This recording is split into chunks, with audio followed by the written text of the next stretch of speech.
Las finanzas cuánticas representan un campo emergente en la intersección de la mecánica cuántica, las matemáticas avanzadas y la teoría financiera. Su objetivo es aprovechar los principios cuánticos. ¿Qué entendiste? ¿Ah? Ya, ahí está la respuesta. ¿Qué entendiste? Nada. Bueno, para entender ese tema, que es el tema de nuestro podcast de hoy, finanzas cuánticas, trajimos con todo respeto, a una persona que sí sabe el tema, que sí nos puede explicar qué es eso, que es John Moreno, que es el director de la Escuela de Finanzas y Negocios Internacionales del Externado, escuela a la cual está adscrito este podcast. Entonces, te pido por favor que presentes a John y nos vamos con John a ver qué entendemos de eso de finanzas cuánticas. Bueno, John, primero que todo, buenos días, bienvenido. Muchas gracias. Es un placer estar con vos. Afortunadamente en esta sala hay uno que entiende esto, una persona que entiende esto. John es matemático de la Universidad Nacional, maestría en la misma Universidad Nacional en matemáticas avanzadas y tiene un doctorado en Ciencias Económicas también en la Universidad Nacional. Entonces, como pueden ver, palmarés sí tenemos. John, por favor.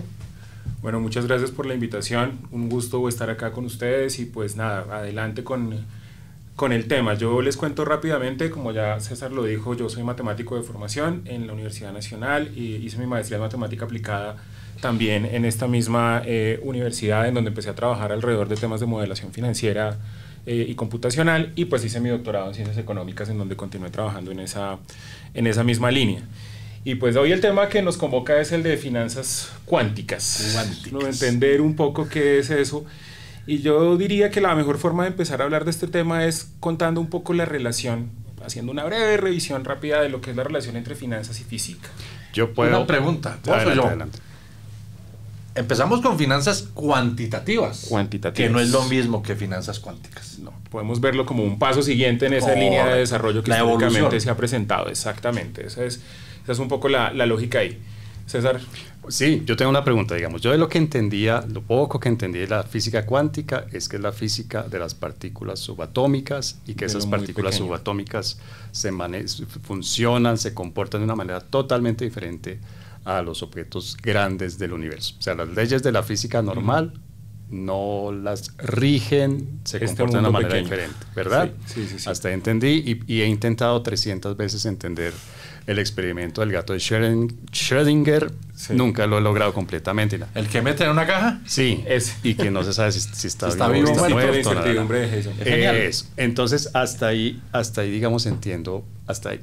Bueno, pero nótese todo lo que entiendo. Pero entiendes. Pero ¿y eso qué, perdón la expresión, qué carajos tiene que ver con finanzas?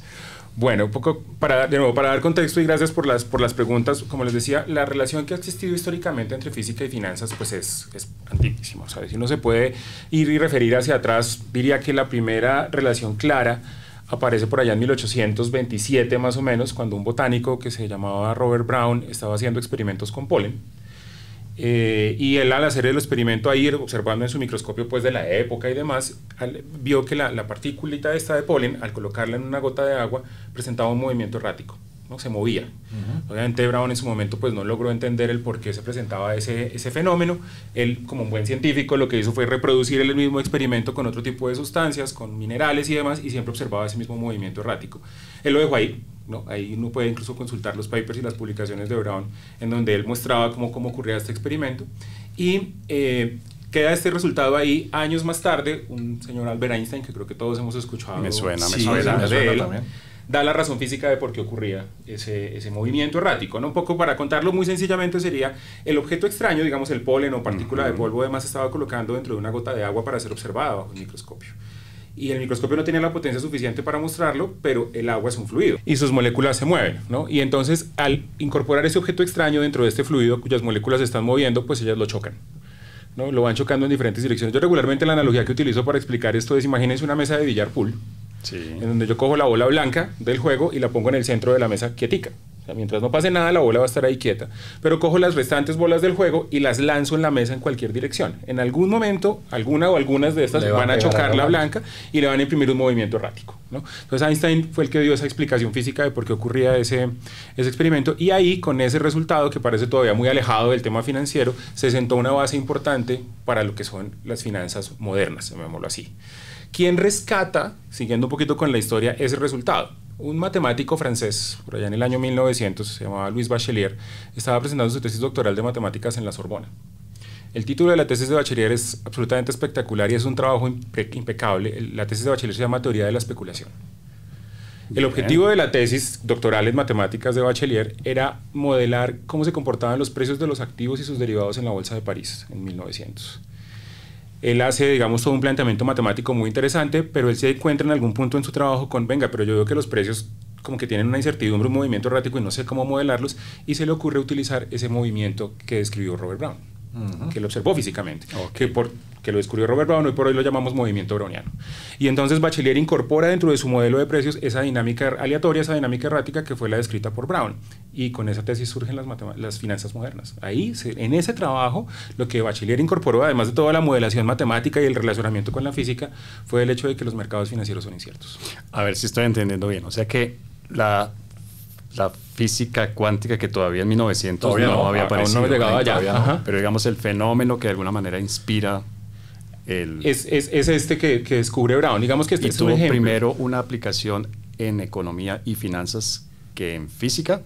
No, digamos que ya había algunos desarrollos en física. Einstein, ¿por qué termina involucrado en el proceso? Einstein no estaba trabajando en nada financiero. O sea, Einstein lo que quería era demostrar la existencia de los átomos. Sí. En su tratado de mecánica estadística, él dice, yo puedo demostrar que existen los átomos, y se basa en el experimento y en las observaciones de Brown, como parte de todo el proceso. Y sienta las bases para poder empezar a utilizar esa teoría en diferentes áreas.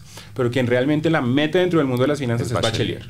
¿No? Es Bachelier con sus trabajos, que si uno mira un poco cronológicamente la cosa, Bachelier se anticipó bastante, porque Bachelier es 1900 y los trabajos de Einstein van después, claro. 1905, 1907. Pero Bachelier, digamos que tenía una intuición muy fuerte y dijo, venga, esto lo puedo modelar de esta manera. Entonces, este es un primer ejemplo claro del relacionamiento así, pues súper cercano de finanzas y física. Obviamente, esta historia se sigue desarrollando. Bachelier no es muy conocido dentro del ámbito financiero. Incluso cuando uno le pregunta a los estudiantes, ¿usted ha escuchado hablar de Luis Bachelier? El pobre desconocido murió. No. John, y si les preguntas, ¿ha oído hablar de César Gómez? ¿Qué te dicen? Yo creo que ellos sí te conocen. Y los conocen muy bien, a los dos, ¿no? A Gómez y a Páez, los conocen muy bien, ¿no? Los conocen muy bien. Permítame dudarlo, pero muchas gracias por la referencia. No, y hablan muy bien, excelentes. Bueno, y te propongo que demos un saltico en el tiempo. ¿Y en qué momento se empieza a hablar de finanzas cuánticas? Ok, hay que dar un salto grande, pero entonces demos un pasito intermedio y luego saltamos hacia lo que viene acá. Entonces están los trabajos de Bachelier. El trabajo de Bachelier termina descubriéndolo Paul Samuelson en una visita de investigación a la Sorbona. Él encuentra la tesis, la traduce y dice que hay una cosa brillante, importante. Y ese trabajo que publica Samuelson es el que en últimas termina siendo la base de otro trabajo súper importante en finanzas y que muestra el relacionamiento con física, que son los trabajos de Black and Scholes. ¿Qué año estamos hablando ahí más o menos? Black and Scholes es 1973. 73. Es un salto grande. Claro. 73. Y pues incluso el trabajo que ellos hacen los hace creadores del Premio Nobel de Economía del 96 sobre valoración de opciones, sobre valoración de derivados, y todo está fundamentado en este movimiento browniano, o sea, en este relacionamiento con física. Y esa historia sigue desarrollándose y llegamos a los 2000. Digamos, ¿no? Más o menos para el 2000 empieza no solamente siguen estos desarrollos en física, sino que aparece todo el tema de la herramienta computacional. Claro. Inteligencia artificial, machine learning, hay un gran boom alrededor de todo este tipo de herramientas y se empieza a trabajar, obviamente ya tenía un poquito más de historia, pero se empieza a trabajar en lo que se llama computación cuántica. Perdóname un intermedio ahí. Leí en estos días, coincidencial lo que es la vida, de James Simmons. Simmons es un matemático, todos son matemáticos, ¿no? Son unos cerebros impresionantes. El tipo fue matemático, claramente dio clases en MIT, dio clases en Harvard, hizo un doctorado en Berkeley, creo que era. Bueno, y terminó, le gustaba mucho el mercado financiero y terminó empezando a armar unos fondos de inversión con modelos financieros. Y en algún lado leí, no sé si será verdad, que se le atribuye, entre comillas, que empezó a meter el tema de finanzas cuánticas. No sé si será verdad. Sí, a mí me parece que es más cuantitativo. Claramente, en el fondo de él, por mencionar alguna cosa, trabajan 300 matemáticos, 300 personas haciendo modelos, estudiando los precios, en fin, metiéndole todo este tema de finanzas cuantitativas, y leí que él, algo así como en tema financiero, era el precursor de las finanzas cuánticas. para que sepamos quién es Jay Simmons. El tipo fundó el fondo Medallion, que se llamaba Renaissance. ¿Cómo se dice? Esa vaina. Renaissance. Mi inglés es very bad. El hecho es que fundó el fondo en 1988. Hasta 2018, su rentabilidad neta de ese fondo fue del 39%. Gigantesca. Neta, después de comisiones. O sea, no hay Buffett que valga, no hay nadie que valga. Nadie los igualaba. Y hay una cosa interesante acá, es un fondo cerrado. En el 2010 o 2014 lo tocó cerrar. Yo ahí tengo mi teoría de la conspiración. No permite que entre gente nueva. Eso iba a preguntar. Yo desde mi ignorancia, que es un fondo cerrado. En este caso es eso. Es que no permite nuevas entradas. Solo los que están, que son los empleados del fondo y los que fueron empleados en algún momento. Ya. Y no más. Pero estamos hablando de rentabilidades durante 30 años netas del 39%. Eso es una locura. Si le hacemos el interés compuesto, hablan de que $1 invertido ahí en 1988 en el 2020 podría estar costando $20,000. Sí. Entonces, no sé, John, ¿qué hay un poco... Si es precursor de la cuántica, yo no creo. Yo creo que no tanto de la cuántica, es más de la cuantitativa, y es una aplicación profunda de la matemática y de la aplicación, digamos, de finanzas cuantitativas, porque lo que en parte él hacía y hacen, pues digamos, en ese fondo es un análisis de grandes y masivas cantidades de datos y el desarrollo de modelos de comportamiento y detrás. Pero esto es muy de la parte cuantitativa, más que de la cuántica. Yo de acuerdo. Sí, realmente. Yo dudé cuando me dijeron que era el precursor y no, en esa época no se hablaba de realmente el tema cuántico aparece más bien hacia acá. Pues digamos, no como desarrollo dentro de la física, porque pues tiene mucha historia, mucho más allá, pero dentro de la aplicación financiera es más del 2010, 2015 para acá. Claro, Esto es mucho más reciente, en donde, como les digo, surgen, digamos, todas estas herramientas de computación cuántica. O sea, empieza a aparecer la posibilidad de no hacer solamente esto en la teoría, sino de que lo puedo implementar. Eso le da un impulso importante, y las aplicaciones en finanzas, entonces, pues... Que es a lo que le vamos a dedicar el segundo segmento. Pero entonces yo te pido, porfa, que me tengas mucha paciencia, como me tienen todos los invitados que vienen a este podcast, y me expliques especialmente ese punto que mencionaste ahora. ¿Cuál es la diferencia entre finanzas cuantitativas y finanzas cuánticas? Ok, cuando hablamos de finanzas cuantitativas estamos hablando un poco de las finanzas modernas, como lo mencionaba hace un rato, que son estas finanzas que están basadas en modelos de probabilidad, en estadística clásica, en el cálculo, digamos, que todos conocemos y que estudiamos regularmente en la universidad, más y en las herramientas computacionales de Machine Learning, digamos, cosas como muy, ya hoy por hoy, estándar. Que hablamos hoy de análisis técnico, que se basa en herramientas técnicas, exactamente. En probabilidad, eso es cuantitativo. Eso es cuantitativo. ¿Cuándo aparece el mundo de lo cuántico? Tú haces una intervención muy interesante al principio, y es, cuando uno mira la física, digamos que esto es una división gruesa, y un físico me podría estar diciendo, usted está diciendo cosas que no son del todo precisas, y acepto, pero digamos que uno cuando habla de la física lo puede ver desde tres aspectos. No está la física de lo normal, digamos, de lo normal, entre comillas, de los objetos de tamaño normal, que es la física newtoniana, la mecánica clásica. Luego aparece la física de Einstein, ¿no? De los objetos supermasivos, lo relativista, y luego viene lo de lo muy pequeño, que es donde aparece la física y la mecánica cuántica. ¿Okay? Entonces la idea de las finanzas cuánticas es, digamos que si tuviéramos que hacer un paralelo, uno diría las finanzas cuantitativas sería algo paralelo a las reglas de Newton, a la física desarrollada con los objetos de tamaño normal. Pero se desarrolla la física de los objetos muy pequeños y empiezan a aparecer resultados que dicen, acá yo puedo aplicar esto a finanzas. Esas son las finanzas cuánticas, las que traen ya resultados de mecánica cuántica. Y ahí yo creo que ya vamos con un tema, no sé si inteligencia artificial, de eficiencia en el manejo de datos. Sí, digamos, y ahí voy a adelantar un poquito, pero para contestar tu intervención, tu pregunta, es la computación cuántica. Es una rama de desarrollo dentro de la computación, pero que está basado en una serie de principios tanto de hardware como de algoritmia distintos. Entonces el concepto, por ejemplo, de computador cuántico está basado en el concepto del qubit, mientras que nuestros computadores de toda la vida trabajan con bits, o sea, con parámetros, digamos, con unidades de información que son 0 o 1, son binarias, solamente pueden estar en dos estados. El qubit puede estar en múltiples estados a la vez. Y eso genera una potencia computacional gigante, pero los algoritmos necesarios también son diferentes. Entonces aparecen los algoritmos cuánticos que, y voy a adelantar un poco a lo que vamos a hablar ahorita, pero permiten hacer cooperaciones muy grandes. Por ejemplo, entre el 2019 y el 2021, JP Morgan y Goldman Sachs estuvieron ya trabajando en desarrollar algoritmos e implementar algoritmos cuánticos para, por ejemplo, hacer optimización de portafolio, que en un computador clásico te puede tomar de 24 a 27 horas resolver de manera óptima nuestros algoritmos de optimización. Un computador cuántico te lo hace en 5 minutos. De acuerdo. Valga la pena mencionar que los algoritmos en finanzas y en los mercados de valores pues ya llevan un tiempito, Sí. Cada vez se implementan un poco más y es simplemente una máquina que es la gran diferencia con nosotros, ¿no? La máquina se le dan unos parámetros, según estos parámetros, cuando se dé la situación, usted compra o vende y punto. Sí. ¿Qué pasa con el ser humano en los mercados? Que le mete emociones. Puede que le esté dando los parámetros para comprar, pero le está pensando, uy, no, esto está bajando mucho, yo aquí no compro. La máquina no piensa, la máquina decide, punto.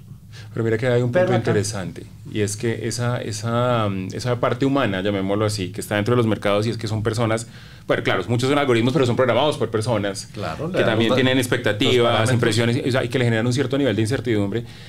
Esa incertidumbre, las finanzas cuantitativas, ¿no? Las clásicas, llamémoslas sí, así, intentan capturarla vía modelos de probabilidad, pero eso no es del todo exacto. No logran capturar esa esencia que uno ve de incertidumbre en los mercados. Sí, claramente. Las mecánica cuántica y los principios, por ejemplo, de probabilidad cuántica permiten capturar eso mucho mejor. Ahí es donde viene la gran diferencia y el gran salto.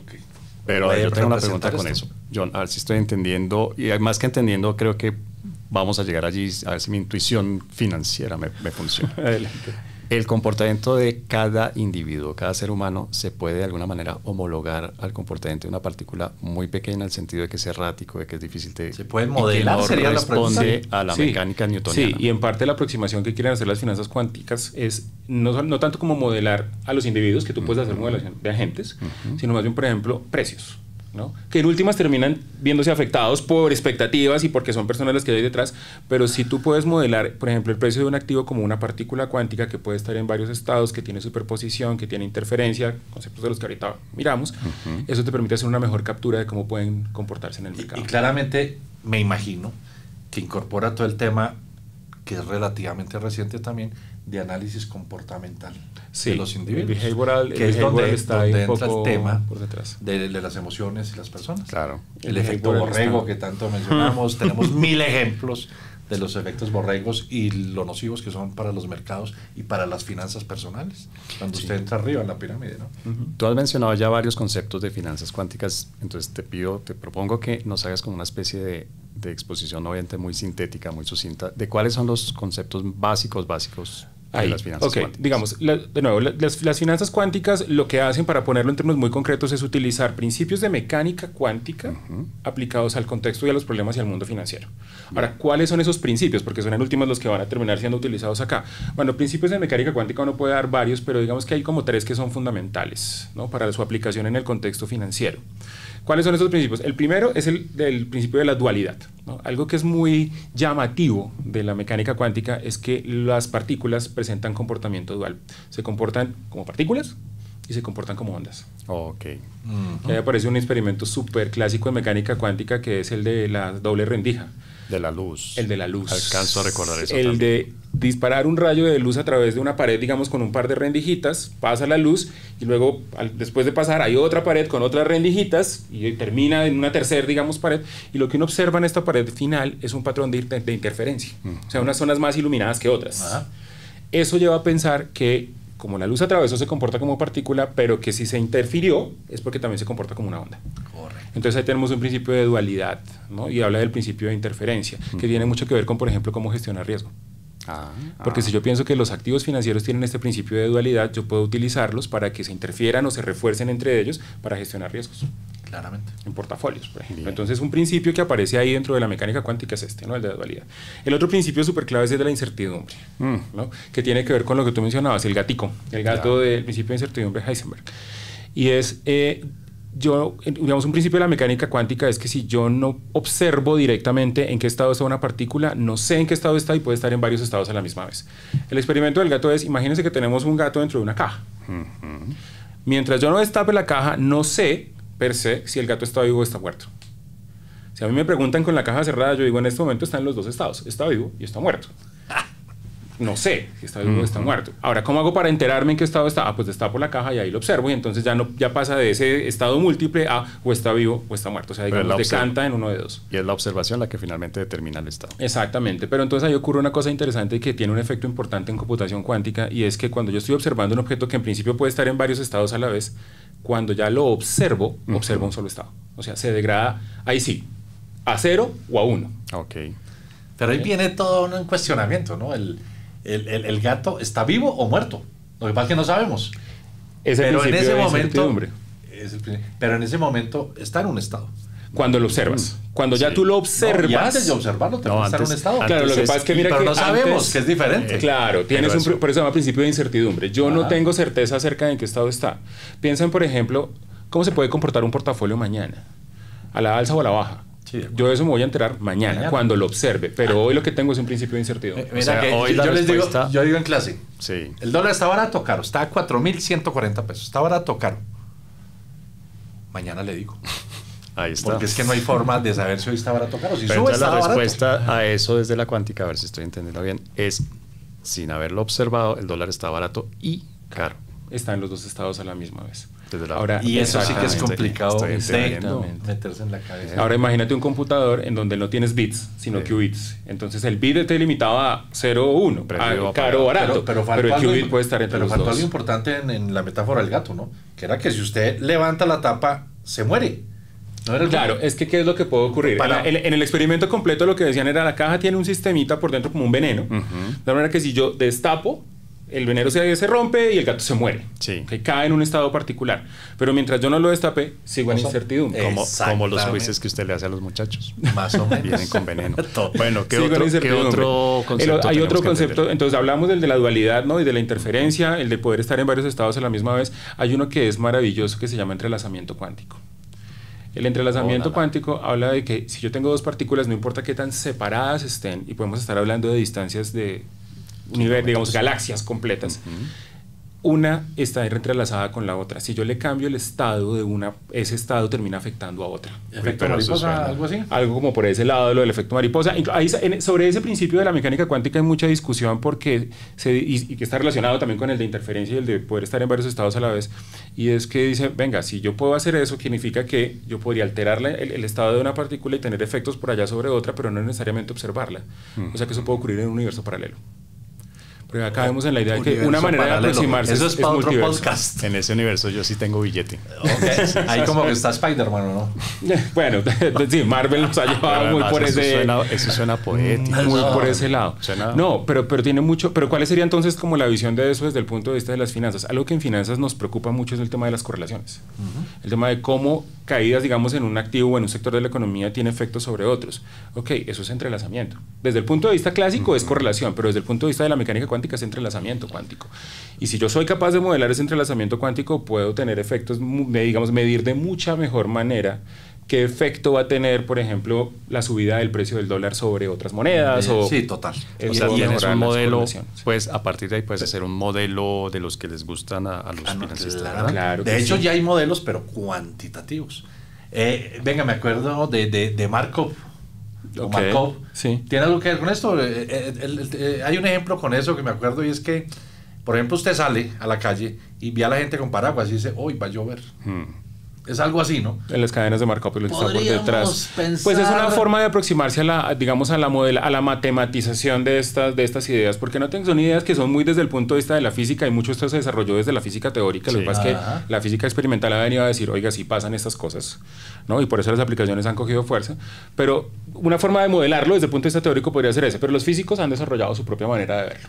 Claramente. ¿No? Y han desarrollado su notación y su manera de modelar y interpretar todas estas cosas, y la ventaja de esa aproximación es que permitió entonces llegar al tema de la computación cuántica y por lo tanto al tema de las implementaciones, ¿no? Entonces, ahí importantes. Les propongo que vayamos ya redondeando este primer segmento, pero entonces a ver si yo he entendido bien. Por un lado, tenemos tres principios básicos. Tres formas de ver la física. Bueno, principios básicos de la mecánica cuántica. Sí, que serían entonces...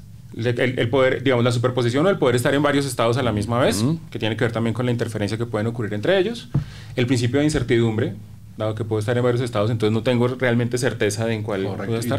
Y el de el principio de la correlación. ¿No? Del poder estar relacionando dos partículas a distancia. O sea, para el quiz serían ¿cuáles? Superposición, incertidumbre y entrelazamiento, llamémoslo así. El entrelazamiento cuántico. Y me imagino, y pues además, pues obviamente por algo eres tú el invitado, me imagino que eso tiene toda una manera de expresarse y de medirse matemáticamente. Sí, realmente, y aquí yo voy a hacer una pequeña cuña publicitaria para los estudiantes y pues para todos cuando vean esto. La manera de aproximarse a esto desde el punto de vista de la matemática es álgebra lineal, esa es la manera. O sea, suena feo. Álgebra lineal. Álgebra lineal. Que a muchos no les que gusta. Es un curso que muchas veces a uno no incluso yo como matemático debo confesarlo, cuando uno está haciendo la carrera muchas veces, y hay que ver varios cursos de álgebra lineal, y después algo de álgebra abstracta y otro tipo de cosas, uno no le para muchas bolas a eso, ¿no? Como que, dependiendo un poco de los gustos.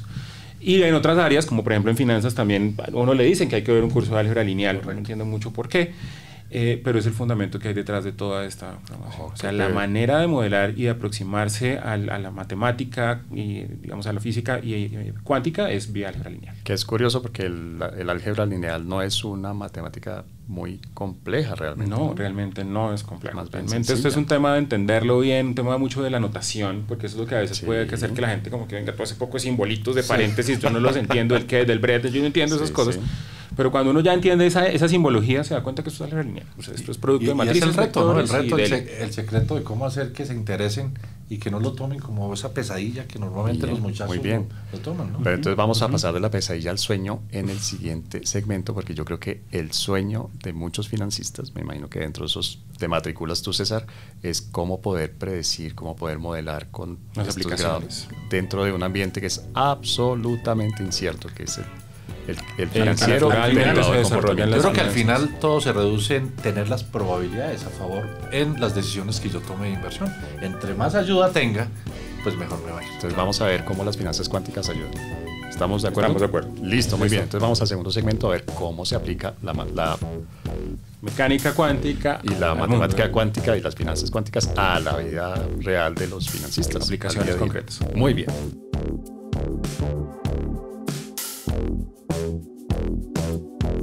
Bueno, en el primer segmento de este episodio cuántico, suena chévere, ¿no? Podcast cuántico, de finanzas cuánticas. En este primer segmento del episodio, pues John, nuestro matemático, que además es el director de la Escuela de Finanzas y Negocios Internacionales del Externado, nos está explicando lo básico de la física cuántica, de la matemática cuántica, de las finanzas cuánticas.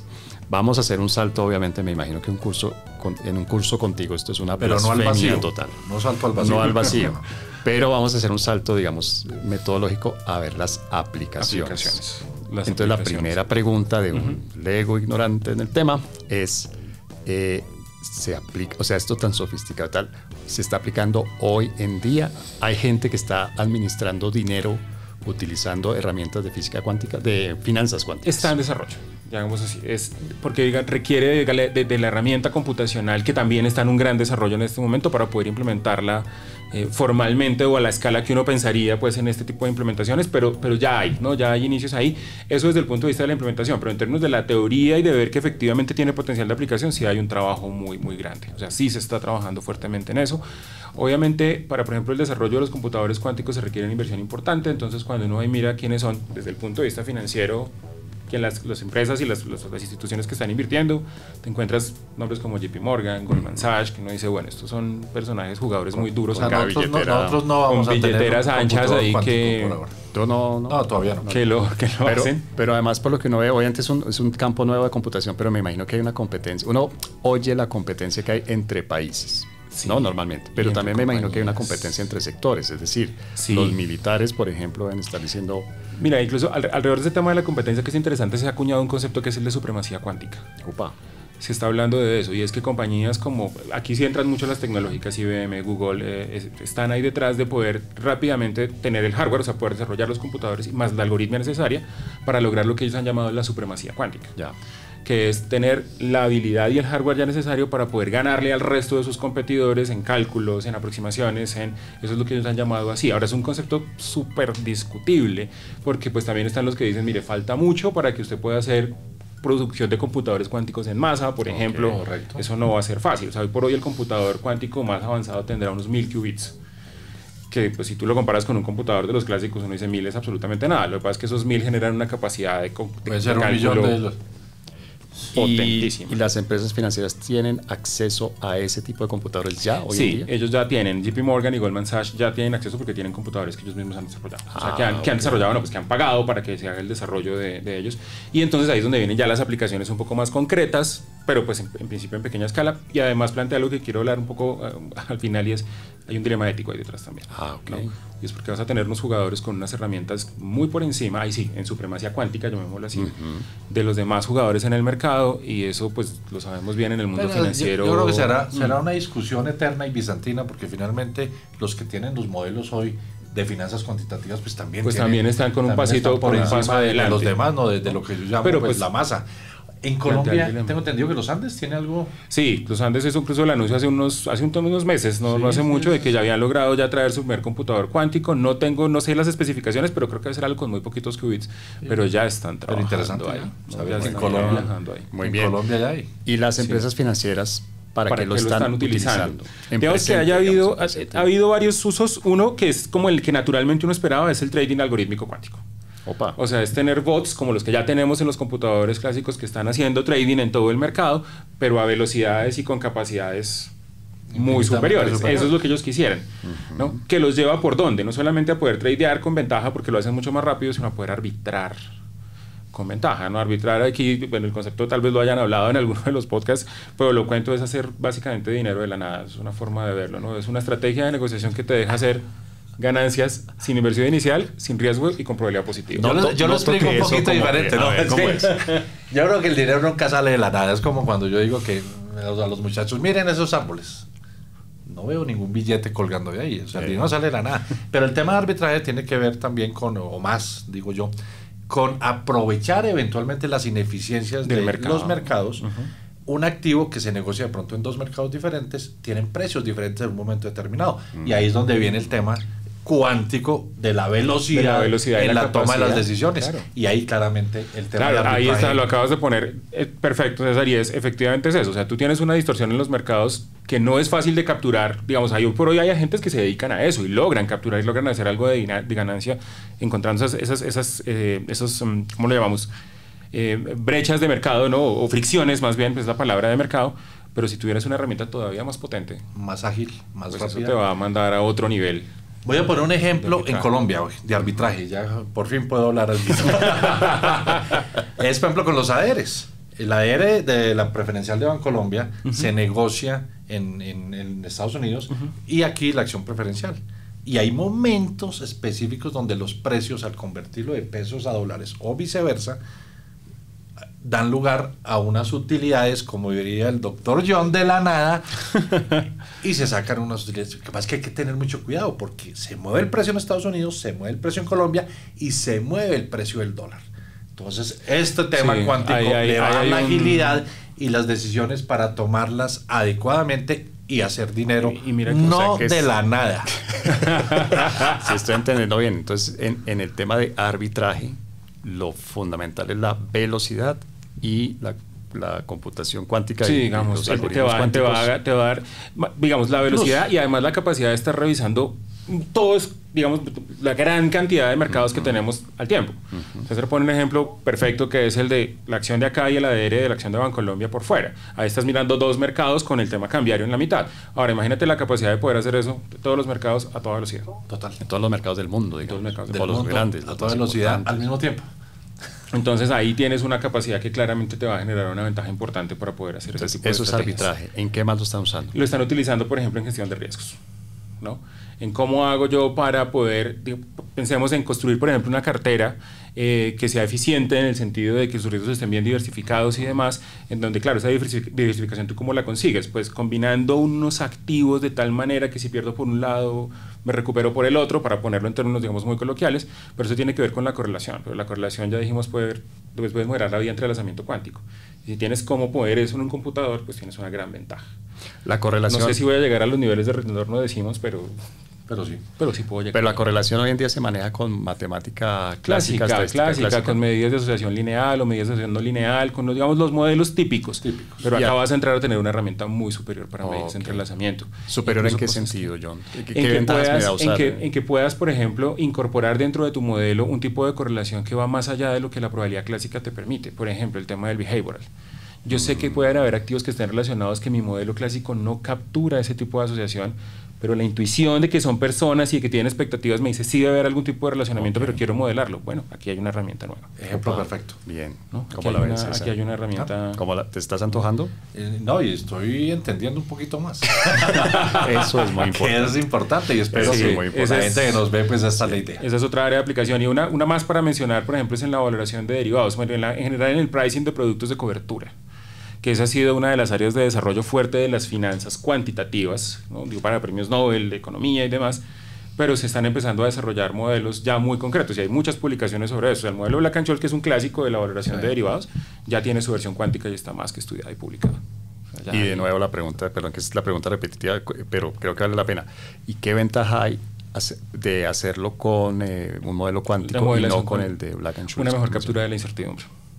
Pero es que el tema con los modelos clásicos, digamos, en finanzas es cómo capturo la incertidumbre y cómo la has modelado. Me devuelvo otra vez al experimento del polen y de lo de Brown, utilizando movimiento browniano. Eso es como la forma típica de modelar la incertidumbre, pero se queda corto. Por ejemplo, el modelo Black-Scholes, uno de los supuestos que tiene por detrás es que los retornos de los activos siguen un comportamiento normal, criticado por todos los lados. Por todo el mundo, uno puede criticar eso por todos los lados. Y hay muchos trabajos, tienes anaqueles en bibliotecas llenos de artículos, tesis y papers y demás, en donde se ha intentado corregir eso, utilizando otro tipo, pero utilizando las herramientas clásicas. Okay. Entonces, utilizando otro tipo de distribución, ya no normal, sino una T o algo con las más anchas. Bueno, se ha buscado la manera. ¿Qué es lo que trae el mundo de la probabilidad cuántica y de las finanzas cuánticas y de la mecánica cuántica? Otra herramienta para hacerlo y para hacerlo mucho mejor. Yo creo que lo puede, no sé si resumir, pero Black-Scholes, muy criticado hoy, pero es lo mejor que hay. Pero siguen usándolo. Exactamente, y lo siguen usando y es lo mejor que hay. Usando. Es un poquitico, Hasta y aquí que... hago una cuña, como el capitalismo, muy criticado, pero de lo más malo que hay es lo mejor. César, Opinión personal. le mete política a esto, sí. No, incluso puede uno pensar, porque lo mencionabas hace un rato, que también puede ser algo de comportamiento de manada. O sea, uno puede decir, yo tengo un modelo que tiene críticas, que todos entendemos que puede tener problemas, pero todos estamos de acuerdo en usarlo. Y si todos estamos de acuerdo en usarlo, pues va a ser el que va a funcionar. Pero... Un poquitico del auto, ¿cómo se lo llaman? Como una autojustificación ahí, un autoaseveramiento de que si esto es verdad, ¿por qué? Porque todos decidimos que era verdad. De pronto una profecía autocumplida, algo así. Eso es lo que es. Gracias. Esa era la frase. Mis 7 semestres salen a brillar en este momento. Profesión Muy bien. autocumplida. Si todo el mundo cree que va para abajo y venden, pues va para abajo. Pues va Claro. para abajo. Sencillo. Pero si hay agentes que ya no usan Black-Scholes, el clásico, sino utilizan herramientas cuánticas, van a tener ventaja. Van a tener una mucha mejor, pues espera, y la teoría nos está diciendo eso y las implementaciones están empezando a ir hacia allá, que van a tener una mucha mejor lectura de cómo se comporta el mercado y por lo tanto mejor lectura de la valoración de productos de cobertura y pues, van a tener una ventaja. Bien. Van a hacer un hedging mucho mejor. Por ejemplo, Y tienes, comparado con obviamente la otros. idea no es corchar a los invitados, pero ¿tienes de pronto otro ejemplo de aplicación o estos son por ahora los que son, más... digamos, los que más están trabajando, ¿no? Sí. Hay un desarrollo también fuerte por el lado de gestión de portafolios, de inversión. Claro. Y uno que pues todos los que en algún punto nos metemos en el tema financiero quisiéramos, y es el tema de predicción de precios. Uy. Porque Esa desde, es el la punto de piedra vista, filosofal. desde el punto de vista de las finanzas cuánticas, tratamos los precios como partículas cuánticas. Entonces podemos ir a mirar las herramientas que la mecánica cuántica nos da para decir esto cómo se puede comportar hacia adelante, y aparecen expresiones como la ecuación de Schrödinger que me dice, yo no le puedo decir exactamente cuál va a ser el precio, pero le puedo dar una nube de probabilidades, ese es el término que no se es suele un rango, utilizar. No, es una una nube. nube de probabilidad acerca de dónde puede estar. Sí. Que uno diría, eso está muy cerca de lo que las finanzas cuantitativas ya están haciendo, pero esto es más preciso. Más preciso. Esto es mucho más preciso. Bueno, y otra pregunta, y ya obviamente por cuestiones de tiempo vamos cerrando, pero César, yo creo que esto, ¿no? Vale Como la siempre, pena. Sí, como sí, siempre, todos estos podcasts terminan ameritando más podcasts de lo mismo. lo provocan a uno. Hoy en día se pueden utilizar las finanzas cuánticas sin tener computadores cuánticos. Hay espacios, digamos, a gran escala, la respuesta es no. O sea, por lo menos para los mortales que estamos o agentes más pequeños en el mercado, no. Ya si estamos hablando de jugadores grandes como JP Morgan o Goldman Sachs, los que te mencionaba, pues claramente ya empezaron a moverse en esa línea. Pero para el agente pequeño todavía no. Si hay espacios, hay compañías como por ejemplo IBM, que ya pusieron a disposición gratuita en línea. Uno entra y busca en internet y lo puede encontrar. Espacios donde tú puedes ya empezar a programar algoritmos cuánticos, ¿no? Para hacer ciertas tareas. Hay algunos ya muy famosos en finanzas. El Grover, por ejemplo, es un algoritmo cuántico buenísimo porque te permite, por ejemplo, tú piensas que tienes n activos. N con un n puede ser un número muy grande. Y tú quieres recorrer esos n activos para escoger los mejores, por ejemplo, para armar una cartera. Eso te puede tomar en computación clásica un esfuerzo computacional de tamaño n. en computación cuántica, el esfuerzo computacional es la raíz de n, se reduce, digamos, no linealmente. Entonces, ese tipo de algoritmos uno sí los puede poner a jugar en pequeño en estas páginas y empezar a generar, vamos a tener ciertos resultados.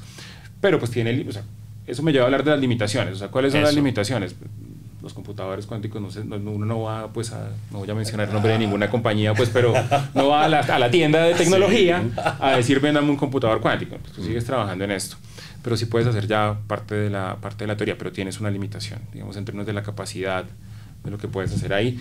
Y de por sí esta tecnología, pues, digamos que la gente que dice, sí estamos avanzando en esa línea, pero dejen el susto que eso no va a ocurrir de hoy a mañana. Estamos crudos. Lo que dicen es que hacer un qubit, que es la base para el computador cuántico, es un problema complejo, ¿no? Uno puede encontrar, hay varios videos y información en donde le muestran cómo se construye el qubit, y eso primero requiere de laboratorios súper especializados, de materiales que no son muy comunes, por lo tanto de costos bastante elevados. Entonces lo que están diciendo es, sí vamos para allá, pero... O sea, guardar las proporciones, cuando aquí empezamos a ver en las grandes empresas los computadores, eran pisos donde estaban los computadores en un piso. ¿Cuánto nos demoramos en tener el computador de escritorio? ¿20 años?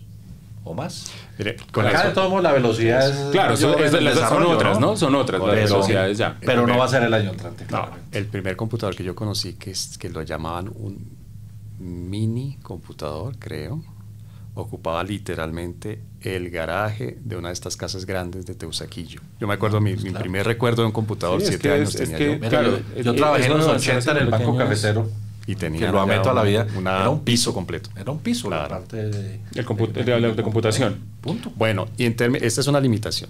Y en términos de tiempo, yo sé que esto ahí sí que estamos metiéndonos en un ejercicio de predicción y de probabilidades, pero en términos de tiempo, ¿tiene sentido que desde ya estemos estudiando temas cuánticos y todavía cuánto se puede demorar realmente para que en un banco colombiano, en una firma financiera colombiana puedan tener un computador? Si quisiéramos hacer algún tipo de consenso, un poco revisando la literatura y la gente que le ha trabajado esto durante mucho tiempo, que dice, digamos que no es para mañana, pero sí se está esperando que para el 2030, que tampoco es que estemos hablando de muy lejos, pasado mañana, se está esperando que para el 2030 los mercados ya estén interiorizando algoritmos y computación cuántica de manera, digamos, permanente y recurrente. Recordemos que la velocidad del desarrollo tecnológico es infinitamente superior a... Y están empezando, además que este desarrollo de esta parte computacional se ha dado ya con conciencia de problemas, pues la experiencia permitió pensar eso, problemas como el consumo de energía. Ya. ¿No? Sí. Porque pues los computadores que tenemos hoy por hoy, servidores y demás, consumen un montón de energía. Pues eso hoy sabemos que hoy por hoy es un problema, pero esta computación no solamente se está desarrollando desde el punto de vista del algoritmo y del hardware, sino que también están pensando en cómo el agua eficiente. Correcto. ¿No? En términos de consumo de energía y demás. Entonces, 2030 es un consenso, o sea, es un poco lo que uno encuentra y dice, para ese momento se espera que la implementación de estas herramientas dentro del mundo de las finanzas ya esté andando más. O sea, si en el 2012 se iba a acabar el mundo, en el 2030... Pero eso quiere decir que César, y bueno, y de pronto yo, con esto la verdad quedo picado en el mejor sentido, quedo animado a hacerlo. Tienes 5 años para aprender finanzas cuánticas. César y las personas que nos están escuchando y nos están viendo tienen 5 años. Pues, sí, es que mira, para ser más exacto, la expectativa que mucha gente tiene es que para el 2030 tú ya veas fondos de inversión 100% cuánticos. Y eso me imagino que abre un campo laboral y profesional grande. Y ahí, y aprovecho tu pregunta también para un poco mencionar algo que puede ser yo no sé si era mito o miedo que puede tener la gente, y es que áreas y profesiones como las finanzas se van a terminar acabando, producto de que toda esta algoritmia, toda esta nueva tecnología, todos estos nuevos marcos teóricos van a reemplazar. La respuesta, y esto es mi visión personal y creo que no estoy mal, es no.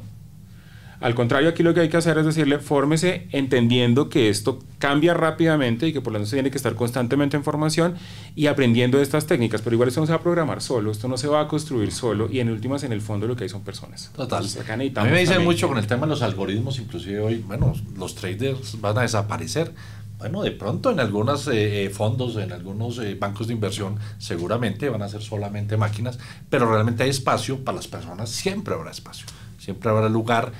Puede que no con la eficiencia claramente de un algoritmo, de un computador cuántico, pero siempre hay espacio para que las personas logren sacar réditos en el tipo de todo mercado financiero. Y de algo que explicaba John ahora, se me ocurre a mí, pues obviamente te pido que nos digas si estoy más o menos acertado o no, y es que estos traders que funcionan, lo de hoy, me imagino que transan en un solo mercado, tal vez dos. Con lo que nos estás diciendo pueden transar simultáneamente en los mercados del mundo, y me imagino yo que también esto no solamente se mete con el espacio, sino también con el tiempo. Sí, ahí hay un tema interesante, aunque eso es más de la física de lo muy grande, digamos, de la relativista, pero acá en la de lo muy pequeño también empiezan a pasar cosas. Es que el tema del tiempo funciona un poco distinto. Incluso hay una frase, aunque eso sí daría para otro tema de conversación distinto, y es que dentro de las finanzas cuantitativas, cuando se empezó a implementar toda esta parte de la modelación con el browniano y demás, y que se involucró a Einstein dijo, mire, en ese mundo de las partículas el tiempo transcurre de manera diferente. Claro. Y eso traído al mundo de las finanzas se va a acuñar frases como que los traders trabajan no con el tiempo, sino con la raíz cuadrada del tiempo. Oh, me gusta. Interesante. Pero mire, ese va a ser el título del episodio. Sí.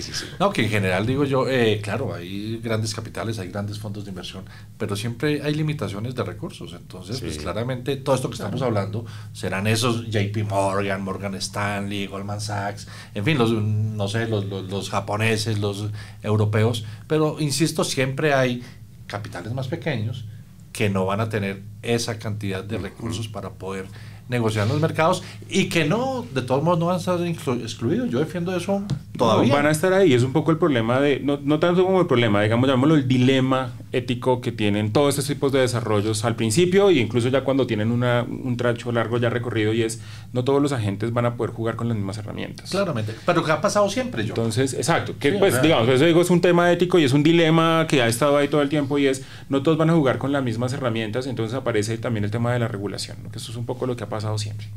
Y esto se va a regular, se va a dejar que se desarrolle absolutamente solo. Claramente hay gobiernos detrás de que esto se impulse fuertemente. Claro. La competencia por detrás es muy grande.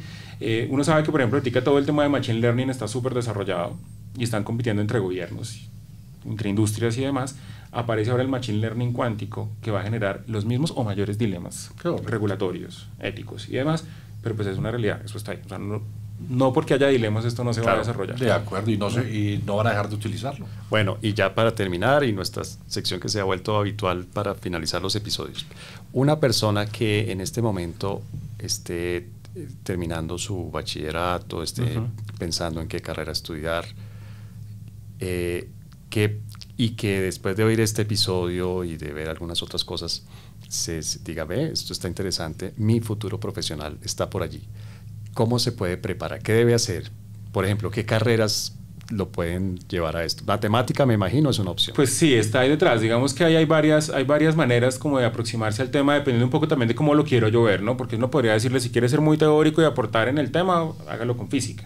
Okay. Incluso ahí abro paréntesis, un comentario que es un chiste que existe entre los físicos. Vamos a ver si es bueno. Entre los físicos hay un chiste, y es que si usted en física no ha hecho nada relevante en su área a los 30 años, pases a hacer finanzas. No, está buenísimo. Lindo. Pero además... No, y además que es un comentario que suena a chiste, pero con asedero. Si tú revisas quiénes han sido los administradores de los fondos de inversión que más han rentado en los últimos 15 a 20 años, la mayoría son físicos y matemáticos. Matemáticos, sí. Pero mira, con un solo comentario logró ofender a dos profesiones diferentes. Eso es eficiencia.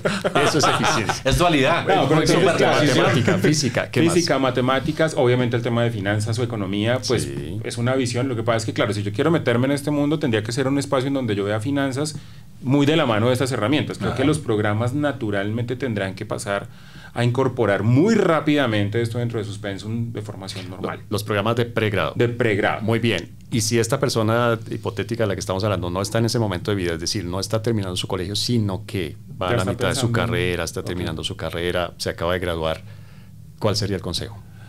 Si te quieres meter en este campo, digamos que hay espacios, hay universidades por fuera, para mencionar algunas, Caltech, Georgia Tech, que tienen, digamos, formación en estas áreas.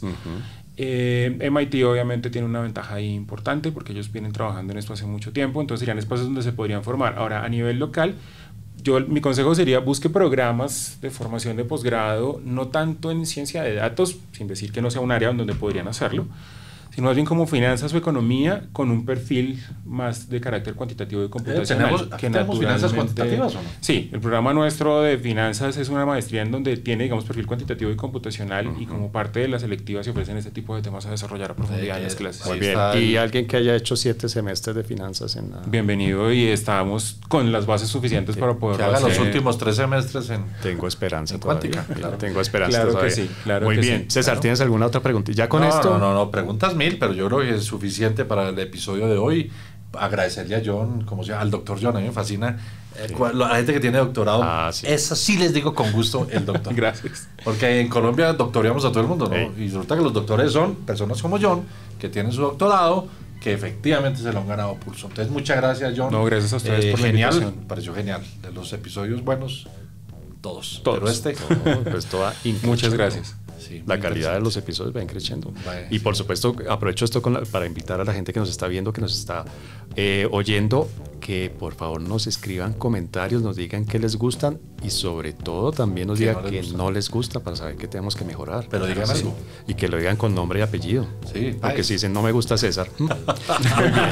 Entonces, John Moreno, director de la Escuela de Finanzas y Negocios Internacionales del Externado, muchas gracias por habernos dado esta introducción muy clarita de un tema muy complejo. Realmente eso es un nivel Muchas de gracias dominio por la grande. invitación, y pues nada, bienvenidos a seguir estudiando el tema. Bien, y César, muchas gracias, y tú sigues con estos invitados de lujo. No, genial, me pareció. Y ahora Gracias sí, de y nuevo. ahora sí nos vamos a leer esto para entenderlo. ¿No lo leí? Pues yo lo cogí, pero que haya entendido. Bueno, muchas gracias. Buen día.